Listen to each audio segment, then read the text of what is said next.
how do you work together to help clients make mortgage rate decisions that align with their broader investment strategy and risk tolerance? Yeah, I mean, this one is actually, I'd say for the majority of people, pretty cut and dry. A lot of people have preconceived notions of what they are comfortable with. And at the end of the day, it's like similar to their investment portfolio. The way their investment portfolio is structured could tell a lot about what they're comfortable with in terms of their mortgage rate. Sometimes yes, sometimes no. But, people have very strong opinions about variable rate mortgages. They're either all in, yes, I love it, or absolutely no way, I don't want it.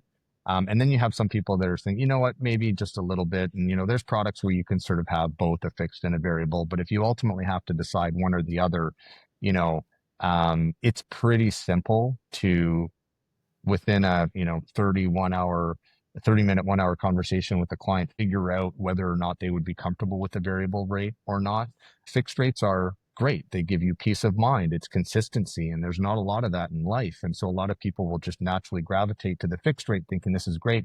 There's no risk. What can go wrong? My rate's locked for a certain number of years. The risk with fixed rates, and this has happened numerous times over the years, is that rates come down and now you're paying above what current market rates are. Now there's ways to get out of that and refinance, and there's penalties involved, but it's simple math to determine whether that makes sense. But I can, and maybe it's just because I've been around for a while, tell pretty quickly who would be comfortable with a variable rate mortgage versus who is best suited for, a fixed rate term. I think the market dynamics at the time have a little bit of, part of that decision making, but it doesn't really matter what's going on in the world, really, because at the end of the day, we do not know where rates are going to be 6 months from now, 24 months from now. And so I just always tell my clients, listen, go with your gut instinct. What are you comfortable with here? Are you going to be, waking up every morning looking at bond yields to sort of figure out where the variable rate's going? That's probably not the best decision for you. I'd probably think a fixed rate would, be better. So yeah, it's a conversation that we can sort of determine, the best answer for relatively quickly. Yep. Yeah. It's, another thing that we typically see is, okay, if I'm paying variable, what's my payment? And I know that you might be able to comment on this, but there's variable rate, variable pay, and variable rate Right. fixed pay. Yeah, so that's great. I'm glad you mentioned that because that's a big one that for a long time, people really didn't pay attention to that because, there was a period prior to the pandemic where, the Bank of Canada did not change their rate for almost 4 years. And so things were very stable. And so when it came to a variable rate mortgage, nobody wasn't really in the conversation. Does my payment change? My mortgage payment, does it change if there's a rate change? Because it just wasn't happening very often.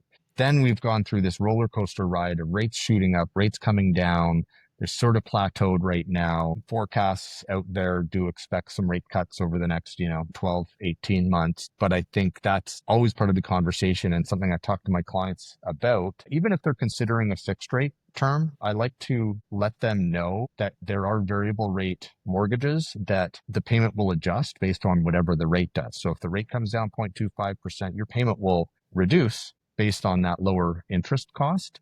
There are lenders out there that leave the payment as is. So your internal ratio of principal and interest will change. But for people that are perhaps maxing out, borrowing the most that they can today, they want a variable rate mortgage, but they kind of want to have a little bit of a comfort level that perhaps they could pay less as time goes on because the expectation is rates come down. Well, then we look at a lender with a rate that, with a payment that will come down as the rates come down. So yeah, that's an important one to take a look at. And I think for business owners, I find a lot of business owners prefer, if they choose a variable rate mortgage, they certainly prefer a lender that adjusts the rate because it means they have to take less income potentially from their business, which can often be a good thing. And I find a lot of people who have variable mortgages, they could benefit from engaging with their financial planner to have some cash on hand if their payment goes up. So for example, yeah, absolutely. It can go the other way. Yeah, exactly. So if you had that, discussion with your financial planner and say, okay, I'm considering a variable rate mortgage. My payment is X dollars a month. What kind of buffers can I have if it goes up and how can I pay for it? As we mentioned in the last question, you don't want to take money out from your RSP. You kind of don't want to take it out from a TFSA. So the location of the money that you're taking it from